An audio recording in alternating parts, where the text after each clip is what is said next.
घरगुती कारणातून 21 वर्षीय तरुणीने खोल दरीत उडी मारत आत्महत्या केल्याची घटना उघडकीस आली आहे। ही घटना माची प्रबळगड येथे घडली।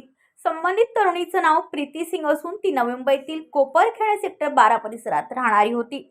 मिळालेल्या माहितीनुसार घरगुती वादातून रागाच्या भरात तिने गडाच्या माथ्यावरून दरीत उडी मारली।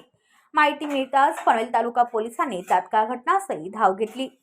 घनदाट जंगल, निसरडी पायवाट आणि तब्बल 1200 मीटर खोल दरी अशा अतिशय धोकादायक परिस्थितीत पोलिसांनी स्थानिक तरुणांच्या मदतीने शोध मोहीम राबवली। दरीत जखमी अवस्थेत आढळलेल्या तरुणीला साडीमध्ये गुंडाळून खांद्यावर घेत गड उतरवण्यात आलं आणि तातडीने रुग्णालयात दाखल करण्यात आले। मात्र वैद्यकीय अधिकाऱ्यांनी तिला मृत घोषित केलं। या प्रकरणी पनवेल तालुका पोलीस ठाण्यात अकस्मात मृत्यूची नोंद करण्यात आली असून पुढील तपास सुरू आहे। ब्युरो रिपोर्ट पनवेल वार्ता न्यूज। आपल्या परिसरातील बातम्या आमच्यापर्यंत पोहोचवण्यासाठी स्क्रीनवर दिलेल्या क्रमांकावर संपर्क साधू शकता। दूरध्वनी क्रमांक 8652414343।